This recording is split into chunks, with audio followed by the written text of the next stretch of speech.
नमस्कार दोस्तों, संपूर्ण भारत की आस्था का केंद्र है हमारे भगवान मर्यादा पुरुषोत्तम श्री राम। श्री राम के जीवन की कथा हमें हजारों वर्षों से प्रेरणा देती आई है और आगे भी हजारों वर्षों तक, लाखों वर्षों तक प्रेरणा देती आएगी। श्री राम के जीवन की कथा को अलग अलग भाषाओं में, अलग अलग जगहों पर, विश्व के कोने कोने में अलग अलग तरीके से पढ़ाई जाती है और अलग अलग तरीके से रामलीलाएं करके उनका मंचन किया जाता है।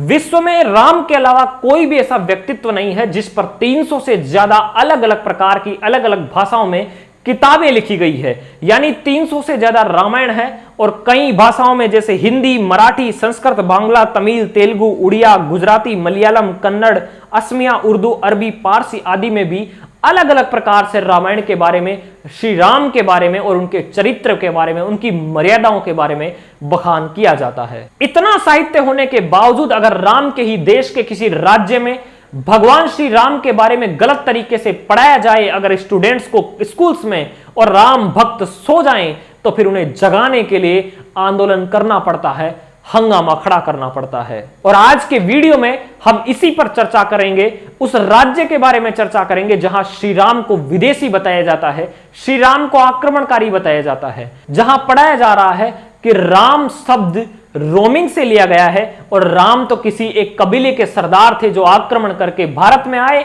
और यहां पर उन्होंने अपना शासन चलाया। जिस राज्य में वेदों के बारे में गलत तरीके से पढ़ाया जाता है कि वेद तो केवल जादू मंत्र टोनों के केवल ग्रंथ हैं जो कपोल कल्पित हैं, तो फिर बात करना जरूरी हो जाता है। तो आइए शुरू करते हैं आज का वीडियो और बात करते हैं कि ऐसा कौन सा राज्य है जिसमें क्या क्या पढ़ाया जा रहा है।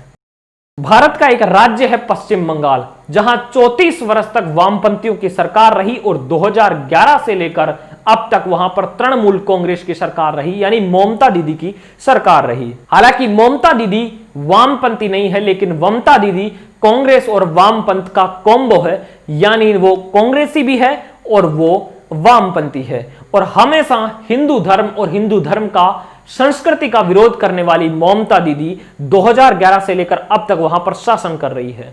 1977 से लेकर आज तक बंगाल में हिंदुओं के साथ क्या क्या हुआ होगा, अगर इसके बारे में चर्चा करने लग जाएं तो इसकी इतनी फेहरिस्त इतनी लंबी है कि सुबह से शाम हो जाएगी और यह वीडियो नहीं रहेगा बल्कि पूरी की पूरी फिल्म बन जाएगी। 1977 में पहली बार वहां पर वामपंथी सरकार बनी और तब से ही मुस्लिम तुष्टीकरण की राजनीति शुरू हो गई। उसके बाद 2011 में वहां ममता दीदी ने सरकार बनाई, लेकिन ममता दीदी भी उसी रीति को चलाती रही क्योंकि इससे वोट मिलने वाले थे।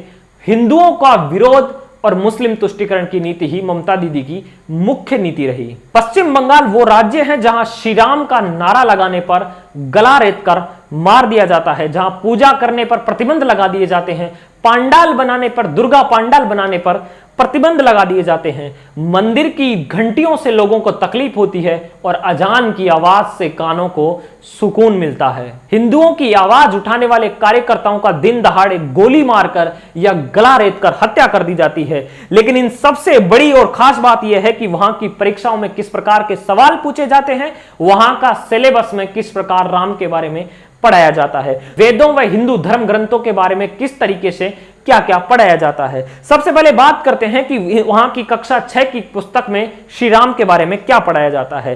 पश्चिम बंगाल मध्य शिक्षा परिषद यानी बंगाल सेकेंडरी एजुकेशन बोर्ड की जो 5वीं से लेकर 10वीं तक का जो है वो सिलेबस डिसाइड करता है पश्चिम बंगाल सेकेंडरी बोर्ड।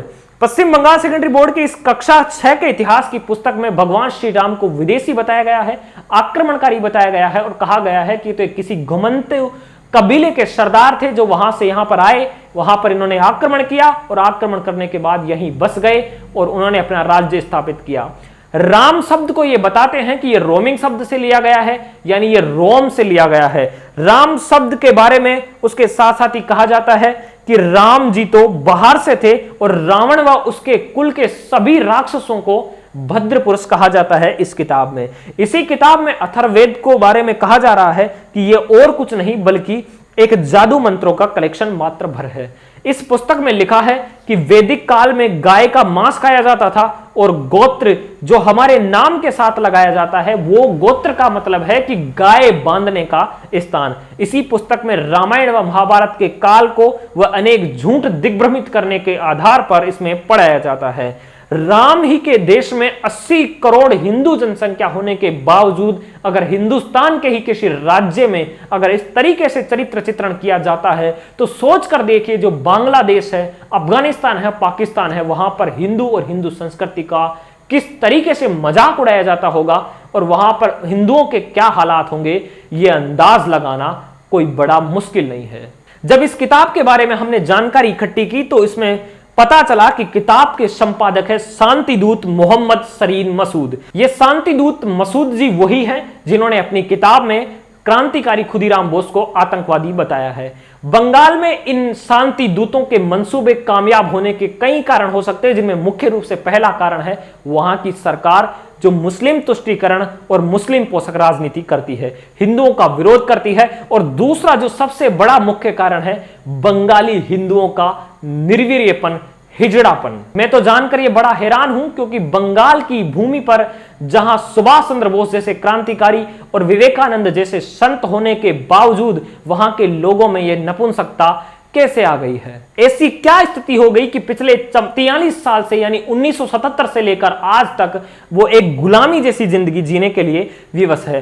पहले वामपंथी और बाद में ममता की सरकारें ने लगातार मुस्लिमों को सर पर बैठाया और हिंदुओं का विरोध किया, हिंदुओं को नीचा दिखाने की कोशिश की गई जिससे मुस्लिम खुश हो सके और उन्हें वोट दे सके। और हिंदू एकता में कभी रहे नहीं, इस कारण वहां पर इनकी सरकारें भी बनती रही और हिंदुओं के ही देश में हिंदुओं की संस्कृति का अपमान होता रहा है बंगाल में। यह केवल एक उदाहरण नहीं है कि वहां श्री राम के बारे में सब पढ़ाया जाता है, बल्कि और भी उदाहरण है। जैसे ममता के राज में राम धनु को बदलकर रंग धनु कर दिया गया है। 10वीं की परीक्षा में जय श्री राम के नारों के दुष्परिणाम क्या है, इस प्रकार के सवाल पूछे जाते हैं।